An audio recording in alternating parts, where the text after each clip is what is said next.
Hello and welcome to Walking the Earth podcast, the podcast about the backpacking experience. My name is Justin Castle, calling in from New York City, New York. And I'm Mike Margulies, today calling in from Chiang Mai, Thailand. Happy New Year to everybody. And before Happy I New Year. introduce today's guest, I guess real briefly, I'm going to make a quick shout out on our Facebook page, facebook.com/Walking the Earth podcast. If you like us there, there's a new tab called Support the Show.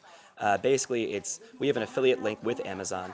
And so if you look on this page, it's products that Justin and I have used personally, or we can personally vouch for, recommend. And so it's books, some movies, The headphones travel I'm stuff. using currently, Exactly. So if you check out that page, you can find things that we personally vouch for, and at the same time, you can help support the show. So check that out. We'll throw a link on the episode description and on our Facebook page. But let's get into today's show. We've got calling in, my friend Ben is calling in from Chicago. Ben, welcome aboard, man. Yeah, it's good to be aboard. Yeah. So I just got back in the States 2.5 weeks ago. I flew in from Philippines. I kind of had a bunch of flights in between. I had to go from Puerto Princesa to Manila to San Francisco to Chicago. But I took the long way. finally made it back. Yeah. Yeah. Took the And long I guess way just back. as some brief context for folks, Ben and I used to be colleagues back in the day, working for the ExxonMobil Corporation, and sort of independently came to the decision to leave our jobs and go backpacking. Yeah. How much of a span was there in between you guys making this decision? Like, I know, Mike, you were back in August. How far from August were you, Ben? I quit in July, early July. Oh, so he beat you, Mike. Yeah, I did beat him. He did. And we had actually talked about this Yeah. several months before on a ski trip. Yep. Both of us were kind of, in a little state of I don't know. We weren't sure what our paths were, and then we just happened to make the same decision. Awesome. Yeah, it is funny how we both sort of came to that. We were on a ski trip, and then next thing you know, we're talking about, I guess, how we're both disillusioned with that situation. Yeah, it was cool though. We ended up meeting up in the middle while I was in India. I guess while I was here in Thailand the first time, and you were in China. I was in China. And then our visas expired at the same time. Yep. And so we Just met in the middle in Laos. Crossed over in Laos and both went up and. Yeah, and so we traveled together for a few weeks, but then as the backpackers do, we kind of converge and then split off, and then probably going to converge again at some point. Very cool. But you actually are stopping back home now, briefly, yes? Yeah, so I got back 2.5 weeks ago, specifically for a wedding that I went to over in Cleveland. So I got back into Chicago, and I stayed the weekend, and then I took a train to Cleveland, and then I stayed there, went to the wedding, and then took a bus back to Chicago. Cool. So I get to compare our public transit here to the other public transit I've taken elsewhere. Yeah, And I'm interested. It's changed my perspective because, before this trip, I spent most of my time traveling in Western Europe and Japan, which has excellent public transit. And so I would always knock on our public transit. But now that I've gone to Eastern Europe and East Asia, I can start to appreciate, what we have. How would you rank it? How would you rank it compared to the places you've been? Like, is it in the middle? Is it in the top 2/3? Is it like... I would say out of all the places that I've been, it's got to be in the top 2/3. I mean, but something like Really? Germany and Japan easily have it beaten. But 50 Would you say that- percentile to 66 percentile, yeah. Would you say that's a Chicago specific thing though? Because I think maybe within Chicago area, True. it's good. Well, but what we sorry, don't have this- in the States is like a train system, for example, connecting. Yeah. Like, why isn't there a train connecting DC to LA? It's true. Well, Yeah. I mean, you have Amtrak that Yeah. they do have I guess not oddball routes. Yeah, I guess they do exist, The- but not as proliferated. Yeah, no, definitely not. And so, like, for instance, though, the reason why I couldn't take a train back is because there's only one train each day from Cleveland to Chicago, and it leaves at 3 a.m. Oh shit. So 3 a.m. yeah, Whoa. it's crazy. That's not That- cool. that would sound there like- should be multiple different options for the train. Right. But at the same time, on the other side though, when you do ride it, it is a lot smoother than, let's say, riding in Vietnam or Croatia or Serbia. I can imagine. So I can only I will imagine. give props for that. And let's say like the roadway, even though the bus, the bus is all right. It's a bus, and the road, at least you're on highway. So whereas let's say when you're in Laos, I took a 12-hour, what was supposed to be a 12-hour bus ride, from. It ended up being 24 hours because there's an overturned truck, and it took them 12 hours to move the truck. Yeah, that sounded like a ridiculous story. I remember. Yeah, it was crazy. So we ran into the bus at like 10 p.m. and they're like, oh, we're gonna try to call around, and then we just kind of went to bed, and then we woke up in the morning and it's still there. Nothing. They had taken some of the there was some hay in there that they had taken out. That was pretty much it. And what it took was that the local villagers had to have a crane come pick it up, and then the other villagers pushed it. So what? Because there's no emergency response, in Laos. Oh, there's no AAA. Okay. No, and they're Yeah. the government is, yeah. The government was pointing fingers at China and Thailand because they had actually helped build the road. Okay. And so they were So like, it's you gotta China and move the Thailand's truck. fault? Yeah. Oh, wow. You guys have to go move the truck. It's your road. But What? Seriously? Over one truck? Wait, Over is one this, truck, is this yeah. really honestly what happened? So there was an international incident? Pretty much. That's what they were saying. Yeah. What? Yeah. So You build us little our roads. things You like have to that. maintain them for us also. Uh-huh. That's unbelievable. So, Wow. and that's really what kind of sticks out to you in some of those countries is the lack of government in a lot of these countries. That let's say like as far as traffic laws go, there's really no traffic laws. People are just going everywhere. Yeah. Like in And you were Vietnam, in Vietnam, right? I didn't Yeah. go to Vietnam Yeah, yet, it's but crazy. that I've heard is the craziest. Yeah, so there's no stop signs, there's no stoplights. Let's say there's a bunch of motorbikes moving in one direction, and the only time the ones go in the other direction could actually go across is if like a critical mass, accumulates on one end, and then they start pushing along through the road, and once all of them go, then the ones who are moving along with traffic, they got to stop eventually. But like if one of them happened to go through, which I've seen, they're just like weaving in and out of people just like coming straight for them. Oh my god. I've And seen it's some like- video footage of the traffic in Vietnam, and it just looks like I thought India was kind of a chaotic traffic situation. Yeah. But Yeah. Vietnam looks like even crazier if that's possible.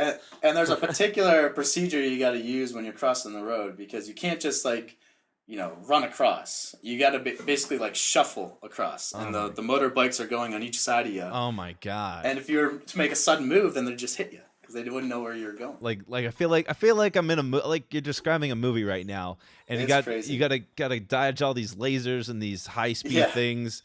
And when you were talking about going the opposite way on the road, I just had to put this out there because I can't get this image out of my head. Is like Return of the Jedi when they're in the in the forest with those little flying little bikes dodging the Yep. trees and stuff. Yeah. That's exactly what I envisioned. So I had to get this out there. Yeah. It is like that. I mean, you're on a bus, and the bus is in the opposite lane, and they figure that it's all right as long as they honk their horn. And so you see all these like motorbikes approaching this bus, and they'll just like go to the left and go into the grass and the gravel and stuff. It's crazy. It's weird. You almost have to like cross the street or drive because there's no rules. It's like this intuitive crossing Yeah. of the road, or you have to sort of just feel it out and look at someone in the eye. In a way, it makes you have to be more aware. But I don't necessarily think it's safer though. It is kind of there are a lot of accidents there, Mikey. so it can be You cut out a frightening. little I bit. think. But I would agree with them. Oh, It's- yeah, as long as it's flowing, it kind of all works. But Yeah. You Right. know, when you see it, it looks like chaos. But then, Yeah. um, I mean, but when you're actually in it and you're used to it, then it's like, well, this all flows and it works. Yeah. And Yeah, it does somehow work. I'd be interested in seeing the actual stats. Like, okay, yeah, is it what is the safer? You know, I don't know what the actual stats are, but does it actually? So you do feel when you're there, like, oh, this kind of you're flowing with it, and it's sort of it's working. I wonder, are there higher? Is there a higher rate? I don't know. I just know the answer to Or the Yeah. question or of is accidents there and that kind or of is it thing. a lack of reporting as well? yeah, true. what's the, Oh, what's yeah. the reporting? What's the reporting gonna be like there? But the speed is also less because you know, and a lot of the roads are really crappy, so they can't go fast. But also, you know, if you're in cities, then they're only going 25 miles an hour, 30 miles an I hour. gotcha. So that's part of it. Yeah, very So it was interesting. relieving in a sense to come back to the Yeah, U.S. relieving. highways. But like I was telling Justin, one of the things that really stuck out at me, you know, so I landed in O'Hare and I took the train and I took the bus, and I'm riding the bus and there's just silence in the bus. And what I was so Uh-huh. used to in all these other countries was just everyone's chatting and talking and there's this energy Right. flowing. And then to come there and you know if like you're afraid that if you make a little sound that people are gonna just look at you and just be like, shut up. Right. Trying to commute here, you know? Yeah. It's yeah. I don't know what to expect. It's when I get home. I know I'm gonna. It's weird because I expect there to be more culture shock going home than there was Yeah. coming traveling. Yeah, Yep. that's interesting. Uh, Yeah, I can't yeah. wait. You've got a wedding in January. That's when you're coming home, right? Yeah, we've got our buddy Steve's wedding. Yeah, Yeah. Stevie. So it'll One be. of our three amigos, Benjamin. Uh-huh. Benjamin, for your Nice. information, Yeah, we were the. So where does he live at now? he's down. He's down in Southern Maryland, right on the outside of Okay. DC. Cool. But basically, you know, it was me, Mike, and Steve who grew up on the same street. We were the three amigos. We did everything together. We got in trouble together, though I was like they were the instigators, and I was kind of like the big mama. And I said, no, we shouldn't do this. We shouldn't do this. Good description. Is that true? Yeah, definitely true. I think Steve was the biggest antagonizer. You were the biggest like, guys, should we do this? And I was sort of like, it depended. I don't know. I would go either way, depending on who I was feeling more influence from at the time. Yeah. But that's what's bringing me home though. Ultimately, is we've Yeah. got Steve's wedding coming up in January, so I figure, all right, I'm gonna come back for the plan now. If you call it a plan, but I always say I never have plans. I have trajectories. Trajectories. I'm planning to come back for Thanksgiving through New Year's. But I think, like you, Ben, it's sort of like, to me, it's not. Maybe some people were expecting I was going to come home and like, oh, I did the trip, they got that out of my Yeah. system, quote unquote, and now I'm just going to come back home. But I don't. Who knows how I'm going to feel about that time? That's months in the future. Right. But for me, it's more like, and I think for you, it's the same. It wasn't like something I'm getting out of my system. When I go home, I'm going to visit, but I'm intending to hit the road pretty swiftly afterwards. Right. Ben, is that your intention as well? Yeah, exactly. So I'm leaving in actually 2 days, and I'm gonna go to Chile, Argentina, Uruguay, and then Brazil. Awesome. Scope it out for me. Yeah. Yep. Because I think that's exactly where I'm heading, South America, after this wedding in January. Yeah, I'm excited for it. And then in Brazil, I'm gonna end up going to in the northeast of the country is Natal, the city, and USA is playing Ghana in the World Cup, and so I'm Ooh. going to see that game. Very cool. That'd be fun. I heard that they were giving out free visas with every FIFA or World Cup purchase. Is it FIFA World Cup, right? Huh? Yeah. Actually, I haven't looked into that. Maybe that's My friend told me that today, who just purchased his tickets, that said Uh-huh. they're in the last rounds of offering like a free visa with the purchase They're of a giving ticket. away visas. Yeah. That's amazing. good. Well, I know that it's $130. I'm pretty sure Yeah. about it. Wow. You know, they do the reciprocal. They like, all right, since the U.S. always charges $130, then they charge $130. Right. And Right. Chile had the same policy, but recently I've understood that USA dropped their charges for Chileans, and now it's eventually gonna be zero for going to Chile. Cool. All right. Very neat. But Yeah. going along with that line of what we were talking about though. So originally, when I was thinking about quitting, I was just like, oh, I'm gonna take like a month or two. And Right. then as time went on, I was like, maybe I'll take 6 months. And then eventually, when the day I quit, I'm like, all right, it'll be a year. And then now Yep. I'm thinking about it, and July is approaching, and I'm like, there's no way that I want to stop. Right. Exactly. And That's the so, thing that kind of happens, right? yeah. You know, and for me the dilemma um, before quitting the job was this whole quit my job, take a leave of absence question. And now in hindsight, it feels like such a silly dilemma because Yeah. no, I don't want to have a job waiting for me when I get back. Because I don't want to go back to that. You know, Exactly. I want to make it work in a different way, starting my own businesses, doing things for myself, living this sort of a lifestyle. It's so over time, backpacking long enough, you kind of there was in the beginning of the trip for me at least that part that thought I was going to come back after traveling for whatever amount of time, come back whatever permanently. But the more and more of being on the road, it kind of it becomes your way of life Right. and not And just a break. just imagine if you were just taking a leave of absence and your boss was checking in every couple Right. months or every couple weeks. Oh, how's it going? Yeah. It'd Right. be such an awkward Yeah. conversation, Right. Yeah, I don't even know how I would have that it's- conversation. I'm No. Oh, very happy not to have those emails. how do you I could see this happening, like you said, oh, I'm gonna just extend it, no, at 3 months, no, I need to go 6 months, and now you're at 6 months, oh, I need to go at least a year, and Yeah. and then you're stringing along your boss like, yeah, oh, I'll be back. And then you just They'd eventually fire you. But I mean, it would. I think Eventually they it would say, yeah. But it would definitely change the agenda. It might force you to come back, which unfortunately would completely defeat the purpose. Pretty Right. much. right, exactly. I'm curious, Yeah. Ben.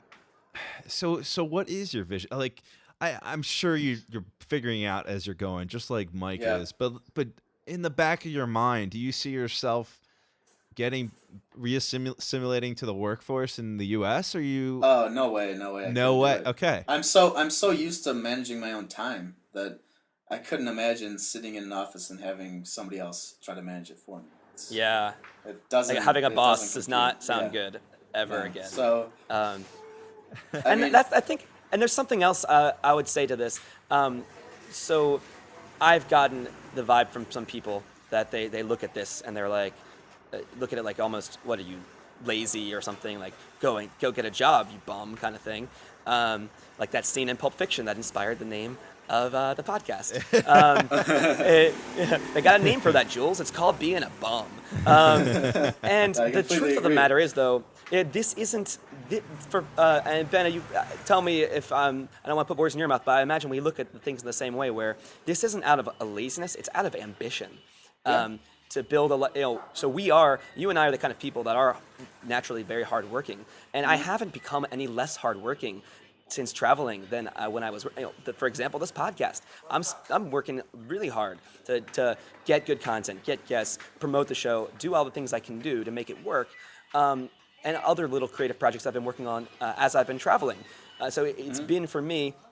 Yeah, there's the aspect of having fun, enjoying life, seeing that, and that's, I think, an important thing we don't want to lose sight of because this is life. It's here and now, and I'm also still working my ass off. And it's just a matter of it's on my own terms now. Yeah, You no, I know? agree. I think for myself, I've been traveling much faster than you, and Yeah. for what it's kind of like for me, this is pretty much a full-time job of planning, and I'm constantly planning, and then Right. going through the picture part. It's a smaller thing, but managing data and stuff and posting it, and I need to move some of my stuff from my Facebook account to like a Tumblr. I need to work on that, but it's Right. it's a lot of work. And then I will usually walk 10 miles a day, 7 to 10 miles a day.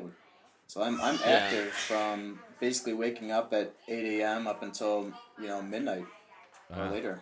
I gotcha. Yep. So I'm just listening, and my reaction to that is, holy crap, that is a lot of work planning these trips and whatnot. Yeah. Mike, I know Mike's situation, regarding, he's trying to be a self-sustaining business owner or whatever, but are you right now, are you living off of savings? Are you planning on eventually having to start your own business? Like, how are you going to keep it self-sustaining? For me, the way I see it is that this is like an acceleration period of travel. So eventually that'll slow down and I'll settle into a place. But for me, I live very frugally. I'm not materialistic at all. So I've saved a lot, and I focus on investing, and so I have investment returns, and I do have properties that I manage that I have income from that. Gotcha. Right. So I mean, financially, I'm doing just fine. But Gotcha. eventually, as far as I mean, I imagine that I would want to slow down a little bit and stay in a spot. So and I want to. Two things I want to do is learn Spanish and Chinese, Gotcha. and so, I can Yeah. picture myself moving to Mexico and living there for a while and being immersed in the Yeah. culture. Man, I love those And- Hispanic ladies. Yep. I want to emphasize actually something else that you just said, Ben. And you're talking about how not being materialistic, and Yeah. that is kind of an important aspect of the backpacker lifestyle.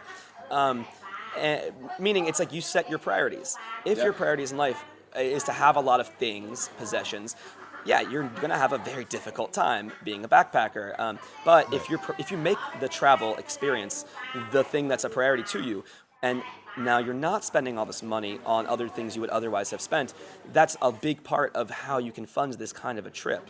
It's just a matter of it's prioritization of what is important to you in your life. And Right. there's nothing wrong to say with someone who does like wants a nice car, wants these things. If that's perfectly legitimate as well. But it's like for the people that want to go backpacking. So I guess you would say, oh, you make that sacrifice. I don't even think of it as sacrifice though, because I also, like you, Ben, I'm like, those things don't really do anything for me.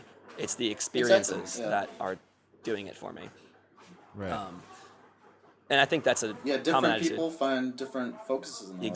Exactly. So it's like, and I guess coming from that, when you're coming from that perspective of living, I don't know, from the other world that Ben and I have left behind, for example, it's difficult to see how do you fund this kind of a trip. That sounds just so, because it's Yeah. in U.S. culture, we are sold on this idea of a certain type of travel, of this Right. luxurious vacation, and that's not what you're doing. I wouldn't even say roughing it, as like I said, I kind of enjoy this, but it's just it's how you do it. It's you know? different. I wouldn't say the quality is any less going to these Yeah, countries. exactly. Because, I mean, there's things you give up, but there's things that you gain. Let's say if you stay at a hotel, it's you're not going to get the same experience as if you're in a hostel, because if you're in a hostel, the staff is going to be much more Local. friendly, Yeah. Yes. local. They're going to tell you where to go at night. They're going to tell you a lot of fun things to do, and they'll relate to you. They'll be willing to have a conversation. Where a lot of times a hotel can be very sterile, and then you just go to your room, and if you're and also just being amongst all the other people that. Even if you're stuck in a room with 8 people, Right. you have these conversations you would never have in a hotel. Right. They'd be Absolutely. so awkward and stiff. You make so many friends in a hostel, and it's just yeah. I'm curious. I'm really curious. Like, how many people that you guys come across are a major? I can imagine that a majority are. This is my just guesstimate. A majority are in a similar situation where they're traveling for months or years or whatnot, or is it what's the distribution of short-term backpacking versus long-term? Because if I go, for example, I know I can't. In my current state of mind, I couldn't just say I'm going for an indefinite period. I got to dip my toe in the water first. I got to try it out. So I'd go for several weeks or a month or whatnot, and then I'd be coming back.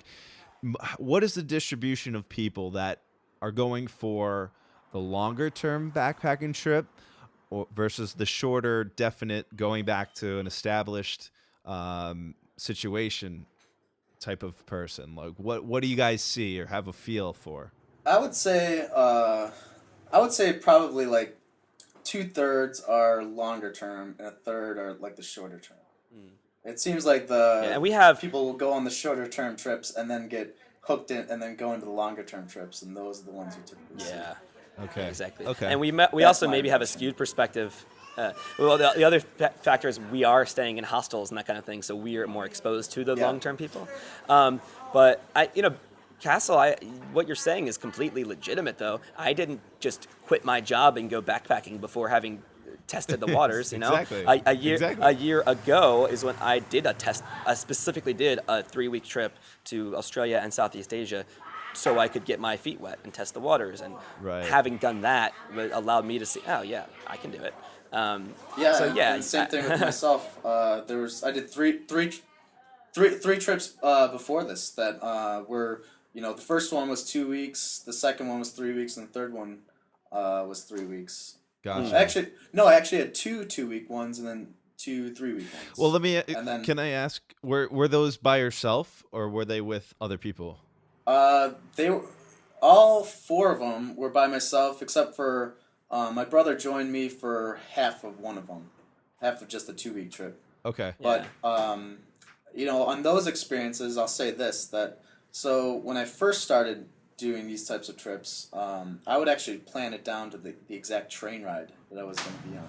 Wow. And I found out, so the first trip I did that, it was through Germany and some of the surrounding countries. And I had a good experience with that. But then when I went to Scandinavia, I did the same thing. And when I was in Norway, so I started in Denmark and went to Sweden and then I went through Norway. And I love Norway so much, but at the same time I had the schedule, and I'm like, oh, I got to keep to the schedule. And so I started to go into the top of Sweden and then to Finland. Right. And I'm starting to realize that those were not as good as Norway. And I was like, oh man, I should have stayed a couple of days more in Norway, and so what I ended up doing, I had to go all the way back up to Norway because I was like, I cannot just go back home without going back there. And actually, that decision cost me, let's say $300 extra, but it was for an extra flight. But it was so worth it because I went to, there's a group of islands at the top of Norway called the Lofoten Islands, and it was one of the most spectacular things I've ever seen in my life. And so I learned from there that it's not good to plan everything out. Yeah, it's good. It's actually good to not plan. Exactly. And I did the same thing you did also.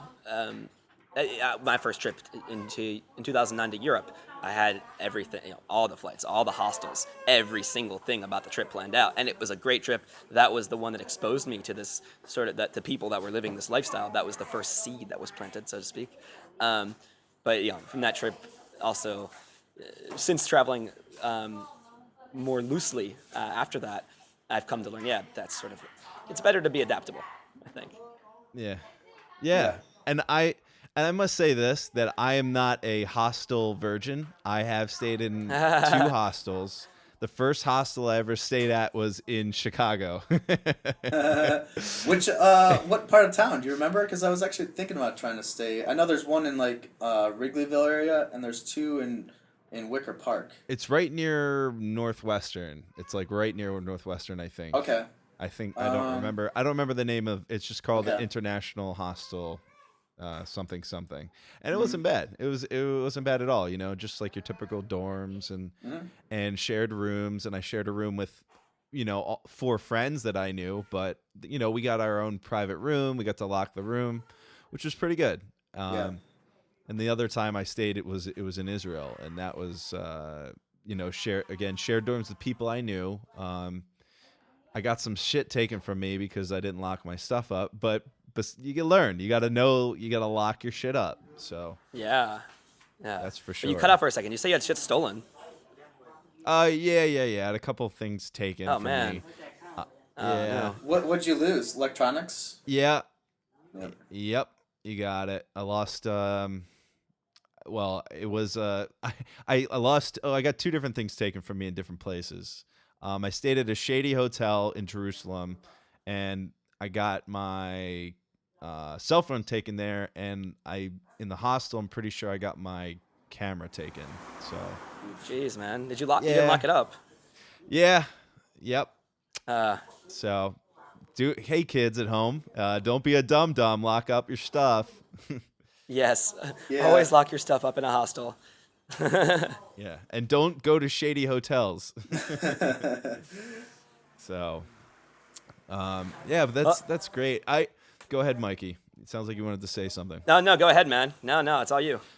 I before we jumped on the podcast, Ben, you mentioned, about the people. What is your feeling about the people after coming home? Like, just the interactions you've had with being at home. What are how do you feel coming back home after being gone for, what is it, 8 months, 9 months?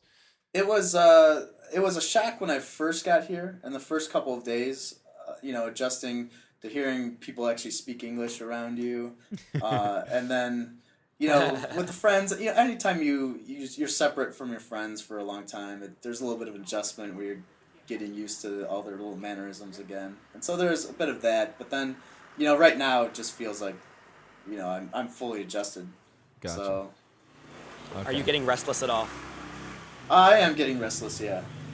Yeah, I imagine that's how I'm looking into my future right now through you, and I'm like thinking, I kind of can.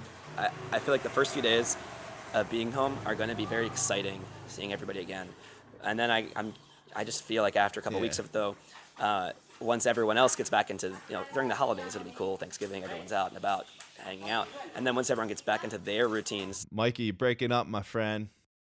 Ben, you still there? Yeah, I'm still here, and but going along, I am getting restless. I mean, one of the things is that, so since I'm renting out my places, I don't actually have a solid place that's my own. So Okay. I have to sleep on friends' couches and stuff, and Okay. they've been more than willing to help out. But that's Where you crashing right now? Can I ask? I'm crashing over in Chicago in the Lakeview, Lincoln Park area. Okay. Cool. Which is a really nice area. Excellent. Chicago is one of the few American cities that has good, walkable neighborhoods with public transit. So not having a car is not an issue. Gotcha. Very cool. All right. Well, I don't know where Mike is, but it's time. Hey, I'm here. Can you hear me now? He's coming back. Oh my God. I'm He's back. like an angel. Go ahead, though. He's like an angel coming back. But it's time for our weekly listener questions. Okay. So we have a couple listener questions for our guest, Mr. Benjamin. The first question is, this is from a listener out in Boston. Which country had the best avocados? I'm pretty sure I know the person who asked that question. I'm pretty sure Answer he's the good friends with question. you. All right. Answer the question. None of the countries that I went to had really good avocados. None of them. So I don't think I had a single good avocado when I was gone. Oh my gosh. I know. Well, you're Unfortunately, there's a couple, there's weird ones that I came across that were slightly larger than normal and oddly shaped. well, you are going down to South America. I got. That's what I'm excited for. I'm pretty sure they're gonna have excellent avocados, and I am very excited for that. My friend actually, this is irony. This is ironic. Actually, my friend in Brazil, his family owns an avocado farm. So Wow. maybe we'll hook you up with some good avocados. That sounds awesome. All right, our second guest is from a listener. Our second question actually is from a listener up in the greater Massachusetts area as well. Okay, which country had the best fedoras? I would say Greece. Okay. Oh, no. You know what? No, I came across a good one in Croatia that I passed up. I should have bought it. Split Croatia. And then, when I was in the Philippines, they had ones that were made out of banana. Ah, Or interesting. banana stock. I passed, and they were showing off they could be deformed, they'd spring back. but I also did not purchase those. Very So I've been going lately. I've been going on no hats. No hat? Because I go everywhere and everyone has those fedoras now. Like when I started wearing them, they weren't as popular, but now it seems like they're too No. popular. You're so anti-establishment. Yeah, Ben. pretty You're much. so anti-establishment. Exactly. Our last question is from a listener in the New England area. In New England, they're asking, why didn't you spend more time in Greece, you dumbass? Well, let's see. From Greece, I had to go to Italy, and Italy's good too. Oh, You know? okay. All right. Well, I'm not knocking on Greece. It's just that Italy's pretty good. all right. Well, if you couldn't tell, for the listeners who don't know what the hell I'm talking about, we have a common friend, actually. His name is Chris Nakis. I used to work with him. And we actually lived together for 3 months or so. We were Wow. roomies. Mm-hmm. And just to fill everybody in, Chris and I were talking about each of your stories. Michael, I was talking about your story to Chris. Right. And then Chris was telling me about Benjamin, your story, Yep. or Ben. I don't know what you prefer, Benjamin or Ben. Ben's good. But we were telling each other the stories, and like, that's a really familiar story. And then lo and behold, you guys knew each other, Right. worked at the same company, and did the same thing. So and so with Chris, we went to the same elementary school, middle school, high school, and still talk to each other, and so yeah, I've known him for a long time, and he lived out here in Chicago for a while. We would go into town, and we both didn't live in the city, so we'd have to drive in and then drive back at like 4 a.m. good times. Good times. Now he's tearing up the stand-up comedy scene in Boston. So, listeners, go check out Chris Nakis, the man from the Grecian Delight. They call him the Grecian Delight. I just dubbed him that, so he'll probably hate me for it. Is that the royal they? They call him this. By they meaning I. Yeah. Pretty much. Mike, you wanna ask him? Well, I'll ask him. I already know the answer to this question, but I'll ask you anyway, Ben. What's one thing that you want to do before you die? Poof, man, that's a tough one. Well, I want to go to every single country. That's one of the things. I already know what he's going to say to this. Yeah, I mean that's one of the priorities in the next couple of years here. And the big thing for travel with me is that I want to go to each country and learn about a culture, learn about a history, and really just walk in somebody else's shoes for a day or two. Yeah. It's like our time on this planet is so limited, and there's so many people out there. It's just worthwhile to understand where other people are coming from, as much as possible. Because the one thing that I've noticed through travel, and I kind of, I knew this before, but it's been reinforced, is that we share so much with all the people of the world. Yep. I mean, we have so much in common with everybody else, and we focus on these little things that make us different, but generally we could have been born to any society. And there's Mike, you can talk about this, but Warren Buffett's Yes. you want to the ovarian lottery. Yep. Well, it's a great metaphor that Warren Buffett. So I guess if most of us are familiar with him. If you're not, he's a very successful investor. Probably maybe the most in the world, and he explains his political views in the sense that he wants the world to be a place where let's pretend that you get to be born in any world you want. You can create the world as you please, but here's the catch: when you're born, when you pop out of that ovary, you don't know if you're going to be a man, a woman, black, white. You don't know what class you're going to be in. You don't get to decide any of those things. You just get to build the world. So what his whole thing is, he wants to build that world where no matter where you are in the ovarian lottery, it's the best possible situation. And Definitely. I think that's a beautiful vision. Definitely. Well, I wanted to say, hey Ben, it's been a pleasure getting to chat with you. Mm-hmm.